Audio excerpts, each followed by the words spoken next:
எங்க கண்ணு தெரியாத வயசான பெரியவர் ஒருத்தர்கிட்ட எங்க பாருப்பா நீ ஏதாவது உன் லைஃப்ல பாஸ்ட் நினைச்சு கஷ்டப்படுற அப்படின்னா இந்த மாத்திரையை போட்டுக்கோ அப்படின்னு சொல்லிட்டு ஒரு வினோதமான மாத்திரையை கொடுக்குறாரு. சோ அப்படி இவரும் அவர் சொன்னதை கேட்டு இந்த மாத்திரையை போட்டா இவர் 30 வருஷம் டைம் டிராவல் பண்ணி பாஸ்டுக்கு போயிடுறாரு. அப்படி அங்க போன இவரு அவரே அவர் பாக்குறாரு. அப்படி பார்த்து இவருக்கும் ஒண்ணுமே புரியல, ஒரே ஷாக்கு.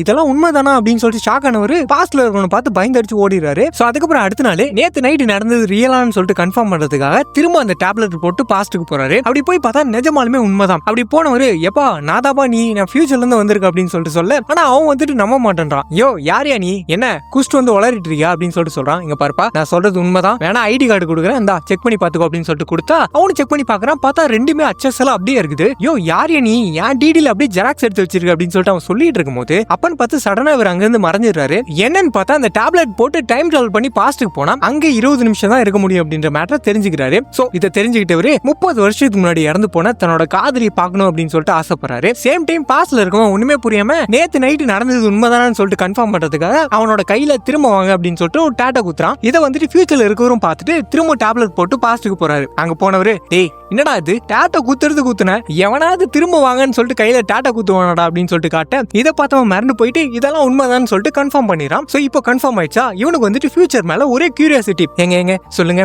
நான் ஃபியூச்சர்ல படிச்சு டாக்டர் ஆயிட்டேனா இல்ல ஃபெயில் ஆகி ஏதோ கம்ப்யூட்டர் ஆயிட்டேனா அப்படின்னு சொல்லிட்டு வளன்னு கேள்வி கேட்க ஆரம்பிச்சான். சோ இப்படி இவன் கேட்டுட்டு இருக்கும்போது அப்பதான் இவரு எதர்ச்சியா அங்க 30 வருஷத்துக்கு முன்னாடி இறந்து போன இவர் பார்க்கணும் அப்படின்னு சொல்லிட்டு நினைச்ச அவரோட காதலியை பாக்குறாரு. அப்படி பார்த்தவரு ரொம்பவே எமோஷனல் ஆகி கண்ணெல்லாம் கலங்கி அப்படியே அவங்களே பெச்ச கண்ணு வாங்காம பாத்துட்டு இருக்காரு. சோ அப்படி இவர் பாத்துட்டு இருக்கிறத பார்த்த அவன் என்ன இந்த ஆள் இப்படி பாத்துட்டு இருக்கான் அப்படின்னு சொல்லிட்டு நேரா அவரை கூப்பிட்டு யோ என்ன ஆச்சு உனக்கு, அவளை நீ பார்க்கும் போது உன் கண்ணுல ஒரு ஏக்கத்தை பார்த்தேன், ஏன் இவான் ஃபியூச்சர்ல உன் கூட இல்லையா அப்படின்னு சொல்லிட்டு கேட்டா அப்பதான் இவர் ஷாக்கிங்கான அந்த மேட்டர் சொல்றாரு. இல்லப்பா உண்மை என்னன்னா இவான் இன்னும் கொஞ்ச நாள் சாக போறா, அவளை கடைசியா ஒரே ஒரு டைம் பாக்கணும்னு சொல்லிட்டு தான் வந்தேன், இதுக்கு மேல அந்த மாதிரி வரமாட்டேன் குட் பை அப்படின்னு சொல்லிட்டு போயிடுறாரு. இதை கேட்டு இவனுக்கோ தூக்கி வரி போட்டுருது. யோ என்னையா சொல்லிட்டு போற அப்படின்னு சொல்லிட்டு இவரும் ஃபியூச்சர்ல இருந்து வந்து ஒரு குண்டு தூக்கி போட்டு போயிட்டாரு. ஆனா இவனும் ரியல்ல இவானோட வாழ்ந்துட்டு இருக்கான். இதுல வேற அவர் திரும்ப வரமாட்டேன்னு வேற சொல்லிட்டு போயிட்டாரா. சோ அவளுக்கு என்னதான் ஆச்சு அப்படின்னு சொல்லிட்டு தெரிஞ்சுக்கணும்னு சொல்லிட்டு அவரை திரும்ப வர வைக்கிறதுக்காக என்ன பண்றான் அப்படின்னா இவங்க ரெண்டு பேரும் டெய்லி கேட்கற சிடில மாமோட ஆல்பம் பாருங்கன்னு சொல்லிட்டு எழுதி வச்சுட்டு அந்த ஆல்பத்துல ஒரு லெட்டர் ஒண்ணு வைக்கிறான். இதை வந்துட்டு ஃபியூச்சர்ல இருக்கவரும் பார்த்துட்டு அந்த லெட்டர் எடுத்து படிச்சா அதுல என்ன சொல்லிருக்கான் அப்படின்னா நீங்க பாரியா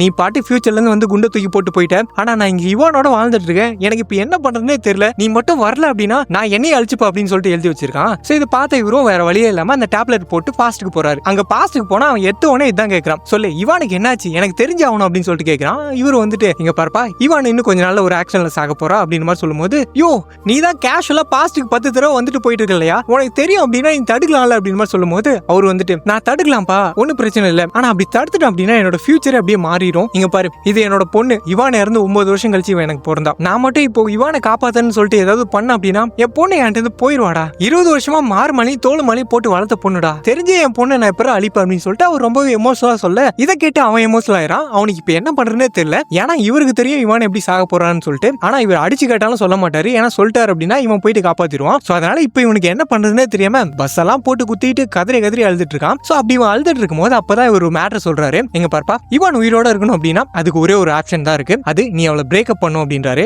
யோ எப்படியா பிரேக்அப் பண்றது அப்படின்னு மாதிரி கேட்கும்போது எங்க பாருப்பா நீ பிரேக்அப் பண்ணி தான் ஆகணும், அதுதான் ஒரே வழி, நீ பிரேக்அப் பண்ண அப்படின்னா அவன் நம்ம கூட இருக்க மாட்டாதான், அவன் இந்த உலகத்துல ஏதோ ஒரு மூலையில உயிரோட இருப்பான், அது போதாதான் நமக்கு அப்படின்ற மாதிரி எல்லாம் அவர் சொல்ல இதை கேட்ட அவனுக்கும் வேற வழி தெரியாம இவான் சாக போற அன்னைக்கு ஆக்சுவலா அவன் வந்துட்டு அவ வேலை செய்யற ஒரு அக்வேரியம்ல நடந்த ஆக்சிடென்ட்ல சாவா. சோ கரெக்டா அன்னைக்கு அவளை கால் பண்ணி வர சொல்லி அவளோட உயிரையும் காப்பாத்தி அப்படி வந்து அவகிட்ட மனசுல வலிகளோட போதும் நம்ம இதுக்கு மேல பிரேக்அப் பண்ணிக்கலாம் அப்படின்னு சொல்லிட்டு அவரோட பொண்ணோட உயிரையும் காப்பாத்துறான். சோ அதுக்கப்புறம் ஃபியூச்சர்ல இருக்கவரு எப்படியோ தன்னோட பொண்ணோட உயிரையும் காப்பாத்திட்டு காதலியோட உயிரையும் காப்பாத்திட்டு அப்படின்னு சொல்லிட்டு நிம்மதியில இருக்கும்போது, ஆனா பாஸ்ட்ல இருக்கணும் லவ் ஃபெயிலியர்ல குடிச்சிட்டு வலியோட இருக்கும்போது அப்பதான் இவான் வந்துட்டு இவன் வீட்டுக்கு வெளியே ஒரு டைரி ஒன்னு வச்சுட்டு போயிருக்கா. அந்த டைரியில பார்த்தா இவங்க ரெண்டு பேரும் எடுத்துட்டு போட்டோஸ், அது கூடவே ஒரு லெட்டர் ஒன்னு வச்சிருக்கா. அதுல என்ன சொல்லிருக்கா அப்படின்னா இங்க பாரு ரெண்டு பேரும் உயிருக்கு உயிரா லவ் பண்ணிட்டு இருந்தோம், நீ தான் எல்லாமேன்னு சொல்லிட்டு நான் நினைச்சிட்டு இருந்தேன், ஆனா நீ பாட்டுக்கு திடீர்னு வந்துட்டு பிரேக்அப் பண்ணிக்கலாம்னு சொல்லிட்டு போயிட்டேன், ஆனா என்னால உன்னை அப்படியெல்லாம் விட்டுட்டு போக முடியாது, நீ வேணா என்ன தூக்கி எரிஞ்சிட்டு போயிருக்கலாம், ஆனா சாகர வரைக்கும் நான் உனக்காக காத்திருப்பேன் அப்படின்னு சொல்லிட்டு அந்த லெட்டர் எழுதி வச்சுட்டு போயிருக்கா. சோ இதை பார்த்து அவனுக்கு அவ்வளவுதான் வேணுனே பிரேக்அப் பண்ணிட்டேன் அப்படின்னு சொல்லிட்டு குற்ற உணர்ச்சியில் இருக்கானா,